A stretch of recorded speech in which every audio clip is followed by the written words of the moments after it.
Para un tema que usted abordó en mi siguiente participación. Muchas gracias. Y la primera réplica es para Andrés Manuel López Obrador. ¿Cómo va a combatir la pobreza? Le di un dato: 1.200.000 mexiquenses en pobreza extrema. ¿Qué hizo usted? Ahora está planteando de manera demagógica que va a dar pensión a los adultos mayores, también copiando para mentir. Ya basta de mentiras. Miren, amigas, amigos, el 1 de julio vamos a decidir si queremos más de lo mismo, más corrupción, o si enfrentamos a la corrupción. ¿Ponemos por delante la honestidad o decidimos, cuando menos en lo que toca a nuestra generación, archivar ese precepto moral? Hay que pensarlo bien. Por eso estamos informando, para que nadie diga el día de mañana que no sabía. Eso es lo que está realmente en juego. Les recuerdo que tenemos que informarle a nuestros hijos, tenemos que rendirles cuentas el día de mañana. No van a decidir el futuro los niños, nuestros niños, no van a decidir su futuro, lo vamos a decidir nosotros y nadie más.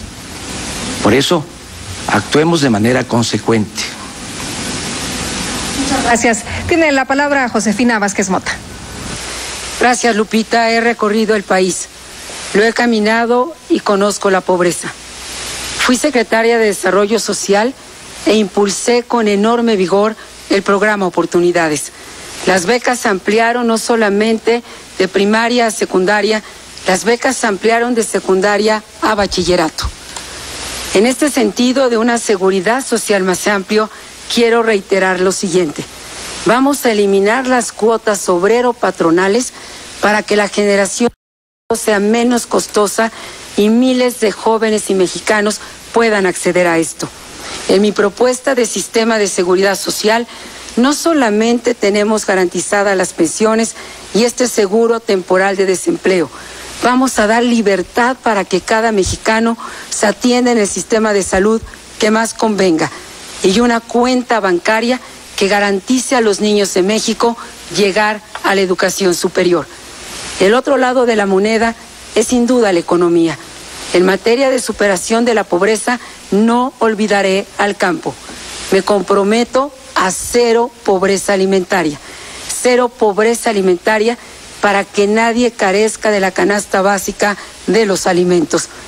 Y es necesario insistir en las reformas. La otra cara de la política social es la política económica, y aquí las reformas resultan sin duda también indispensables. Muchas gracias. Adelante, Gabriel Cuadri. Pues ya que se tocó el tema de Pemex, yo sí digo que sí estoy a favor de la inversión privada en Pemex y de acabar con el monopolio en el petróleo. A México no le sirve de nada tener un monopolio que es proclive a la corrupción, que es opaco, que es ineficiente. Tenemos que seguir el ejemplo de Petrobras. Ahí está Petrobras, una empresa exitosa. No tenemos que inventar el hilo negro. Pero en fin, en materia de pobreza, la única forma de acabar con la pobreza a largo plazo, hay que decirlo, sin demagogia, sin populismo, es con crecimiento económico. Y para tener crecimiento económico necesitamos hacer esas grandes reformas que los políticos se han negado a hacer en este país. La reforma energética, la reforma fiscal, la reforma laboral, una profunda reforma educativa. Y esto es algo fundamental. Ahora, en México la pobreza extrema está realmente en el sector rural. Coneval lo dice, 10.6% de los mexicanos en pobreza extrema en el sector rural. Y esto está asociado muchísimo, algo que a los políticos no les importa, a la deforestación y a la destrucción de los ecosistemas del territorio nacional. Y aquí tienen mucho que ver los subsidios perversos que otorga la Secretaría de Agricultura a través del Procampo y del Progan, que están induciendo a los campesinos que necesitan sobrevivir a deforestar, a quemar las selvas y los bosques para poder sobrevivir, para poder sembrar maíz o pastorear ganado. Y además eso los está sumiendo intergeneracionalmente en la pobreza. Estos subsidios hay que cambiar. Muchas gracias. Y cerramos con la contrarréplica de Enrique Peña Nieto. Muchas gracias. Josefina, vuelvo a repetirle lo que a su momento expresé, porque al escucharle veo varias buenas intenciones, buenos deseos, pero poca capacidad para ejecutar. Y la pregunta vuelve a ser, ¿por qué no se ha hecho? Y yo le respondería, México, como usted lo postula, tiene que ser diferente y por eso, insisto, no pueden seguir gobernando los mismos. Y a usted que le ha ocupado hablar hoy de la verdad, déjeme decirle por qué creo que varias de las reformas estructurales no se concretaron, cuando en buena medida eran parte de su responsabilidad como dirigente de la fracción panista dentro de la Cámara de Diputados. Lo señalé al inicio de mi intervención, porque usted estaba ausente, porque usted solamente asistió a una de 3 de las sesiones donde hubo votación de importantes reformas. Pongo un ejemplo. El día 23 de marzo, usted no asistió a la Cámara de Diputados, donde no obstante ello, a través de un empleado, acreditó que usted estaba ahí, pasó lista de asistencia, cobró ese día y no lo estuvo en 7 de 10 ocasiones. Pero supimos a través de la página de internet dónde realmente se encontraba. Y es justamente lo que voy a mostrar en este momento. Usted estaba en Hidalgo. Y como esta, le voy a entregar un legajo donde a través del internet usted nos informó dónde estaba, no en la Cámara de Diputados. Muchas gracias. El segundo subtema corresponde ahora a Andrés Manuel López Obrador. Le voy a dar lectura y le quiero recordar, candidato, que tiene usted 2 minutos para responder. El tema es educación y la pregunta: ¿qué medidas implementaría para garantizar el acceso de niños y jóvenes a las tecnologías de información y comunicaciones?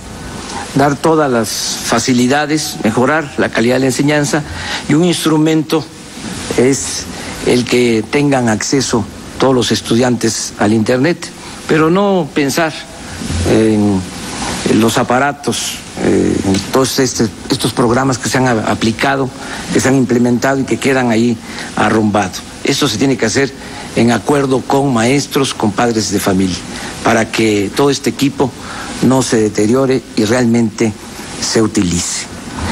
Yo creo que en el fondo lo que tenemos que tomar en consideración es que hay 2 opciones, 2 proyectos, 2 caminos. O más de lo mismo, que ya saben lo que es, no voy a dedicar tiempo a eso, o un cambio verdadero. ¿Qué es el cambio verdadero? El cambio verdadero es terminar con la corrupción, acabar la corrupción. Nada ha dañado más a México que la deshonestidad de sus gobernantes. Eso es lo que ha dado al traste con todo. Esa es la causa principal de la desigualdad social, de la desigualdad económica, y también en buena medida por la corrupción imperante es que se desató esta crisis de inseguridad y de violencia. Mi propuesta es convocar a todos los mexicanos a poner por delante el valor de la honestidad. Existe este valor en las comunidades indígenas, en los pueblos, en las familias de México, pero no se exalta. Tenemos que poner por delante la honestidad para convertir la honestidad en estilo de vida y en forma de gobierno. Solo así vamos a encontrar la salida como pueblo y como nación. Muchas gracias. Y la primera réplica es para Josefina Vázquez Mota. Con mucho gusto, Lupita. Sí, soy diferente. Y soy muy diferente al candidato del PRI. Por eso es el gobierno que no queremos que regrese.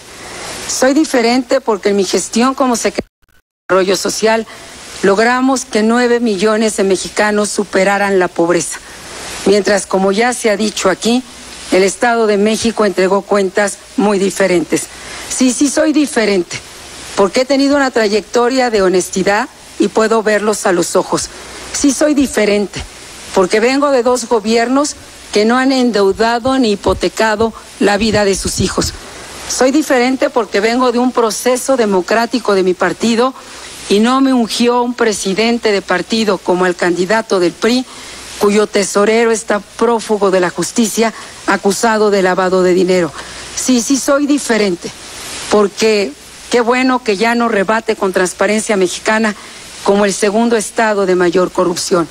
Soy diferente porque tengo una convicción ciudadana, y lo soy porque estoy convencida que este es el camino de las libertades y también de la justicia. Lo soy porque los he escuchado a ustedes. No quiero para sus hijos ni para mis hijas este México que hoy se propone, que logró desplomar la calidad educativa en su estado, del lugar 11 al 29 en la prueba enlace. Muchas gracias, muchas gracias. Y tiene la palabra Gabriel Cuadri. Bueno, la educación de calidad es, en el fondo, el instrumento esencial para mejorar el ingreso y asegurar el empleo de las personas, de tus hijos, de ti mismo. Sin educación de calidad no podemos ser productivos para tener mejores niveles de bienestar. Y en este tema, las nuevas tecnologías de la información juegan un papel fundamental. Por eso he propuesto que banda ancha e Internet se consideren, inclusive modificando la Constitución, como un nuevo derecho social, el derecho social por excelencia del siglo XXI. Ahora, además, para que esto sea efectivo, necesitamos tener maestros de calidad. El gobierno ha abandonado a las escuelas normales, las ha dejado caer en manos de grupos radicales o las ha convertido simplemente en apéndices de la burocracia. Es fundamental crear escuelas normales de alta calidad, que se formen los maestros en escuelas universitarias, que sea tan prestigiado salir de una escuela normal con la carrera magisterial como salir de la Facultad de Ingeniería de la UNAM.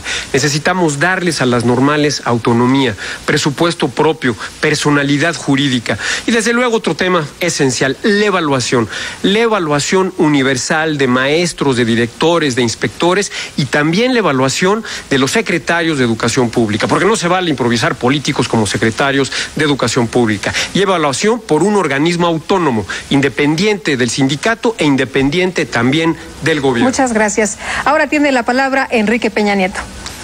Josefina, perdóneme que insista y regrese al tema que no ha podido responder. ¿Por qué no estuvo usted presente en la Cámara de Diputados cuando era su obligación? Cobró como si hubiese estado y estuvo ausente 7 de cada 10 veces que hubo votación en la Cámara de Diputados. Sé que es una pregunta que le incomoda, que evade, que no responde. Los mexicanos queremos una respuesta. Sobre el tema de brecha digital, es claro que México vive ahora otro tipo de analfabetismo. México, lamentablemente, en el mundo global, es de los países que mayor atraso tiene en el acceso que tiene la población al Internet. Solamente 2 de 10 familias mexicanas lo pueden hacer. ¿Qué propongo? Primero, mayor inversión en ciencia y tecnología, precisamente para revertir esta condición. Segundo, me he comprometido para llevar computadoras con acceso al Internet a todos los niños de primaria de 5º y 6º, para que los 4.400.000 niños realmente puedan conocer de este beneficio del mundo moderno y de la nueva tecnología. Quiero impulsar las creaciones como lo hicimos en el Estado de México, de redes para innovación y el aprendizaje. Espacios donde el ama de casa o cualquier persona de cualquier oficio pueda conocer el uso del Internet. Son algunas de las acciones a los que Muchas gracias. Y continuamos con la contrarréplica de Andrés Manuel López Obrador. Yo sostengo, y esa es la esencia de mi propuesta, que si combatimos la corrupción y hay austeridad, vamos a ahorrar desde el primer año 600,000 millones de pesos. Y con ese dinero vamos a impulsar el desarrollo, vamos a crear empleos, vamos a mejorar la educación. Esa es mi propuesta de manera especial. ¿Qué es austeridad? Es terminar con los privilegios de la alta burocracia. El 3% de los que trabajan en el gobierno, los de mero arriba, te dan la gran vida. Los altos funcionarios del gobierno ganan el doble de lo que ganan los altos funcionarios del gobierno de Brasil. Mi propuesta es reducir a la mitad los sueldos de los altos funcionarios públicos, empezando por dar el ejemplo. Voy a predicar con el ejemplo, voy a ganar la mitad de lo que gana el que actualmente ostenta la presidencia de la República, y vamos a terminar con toda la parafernalia del poder. No van a haber viajes al extranjero y viáticos y aviones privados, helicópteros privados para trasladar a políticos y a funcionarios públicos. Muchas gracias. Y continuamos con el último tema, que es desarrollo sustentable. El turno ahora es para Josefina Vázquez Mota. El subtema es conservación. Y la pregunta, le quiero recordar que tiene usted 2 minutos para responderla. ¿Cuál sería su política de subsidios para el campo con criterios de conservación al medio ambiente? Con mucho gusto, Lupita. Quisiera abordar, si me permites, 2 temas muy rápidamente. Primero, en materia de educación, no quiero dejar de compartir mis propuestas.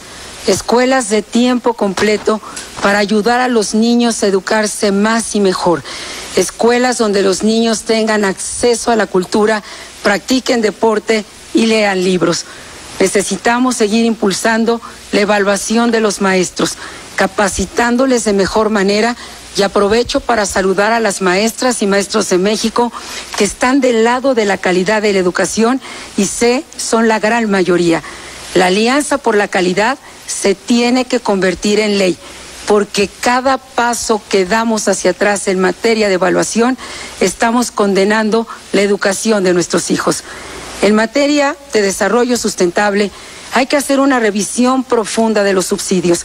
Los subsidios tienen que tener por lo menos 3 características: no ser regresivos, los subsidios tienen que alentar la productividad y tienen que conservar el medio ambiente. Y por cierto, no tengo temor alguno en responder lo que debo contestar. Participé en asistencias en más del 90% en la Cámara de Diputados. Logramos sacar adelante iniciativas. Por ejemplo, hasta mi bancada le firmó a la bancada del PRI en un acto inédito la reforma laboral para ver si se la aprobaban.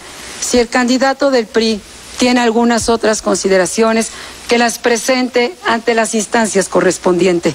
Quiero regresar ahora al desarrollo sustentable. Necesitamos, y me comprometo a cumplir el mandato de esta ley de cambio climático, a reducir estos gases que dañan sin duda y que están generando el efecto invernadero. Y necesitamos replantear todo el diseño institucional para responder de mejor manera. Muchas gracias. Y para la réplica, Gabriel Cuadri, adelante. Bueno, la conservación para los políticos realmente no importa, pero es uno de los temas centrales en el campo mexicano. México ha sido deforestado brutalmente durante el siglo XX por las políticas agrarias que destruyeron la mayor parte de los bosques y las selvas del país. Destruimos en el siglo XX el 95% de las selvas tropicales húmedas de México y la mitad de nuestros bosques templados. Esto se ha asociado a la pobreza y en el siglo XX, en las últimas, yo diría, en los últimos 25 años, a los subsidios que el gobierno otorga. Tenemos un gobierno que está pagándole literalmente a los campesinos por deforestar. Está condicionando los subsidios del Procampo y del Progan a que los campesinos abran nuevas tierras al cultivo, que sigan deforestando, que sigan destruyendo por pobreza los bosques y selvas de México. Es increíble sobrevolar el territorio nacional y ver esa destrucción, las quemas, la devastación, sobre todo en el sur y sureste de México. Yo por eso propongo y he insistido desde hace mucho tiempo en la necesidad de cambiar ese esquema de subsidios del Procampo que tiene la Secretaría de Agricultura y que se conviertan en pagos, en contratos a los campesinos más pobres para que conserven la naturaleza, para que restauren los ecosistemas. Y de esta manera podremos estar resolviendo 2 problemas. El de la deforestación y otro, el de la pobreza extrema, que se reproduce, como ya lo dije, generación tras generación en el campo mexicano. Muchas gracias.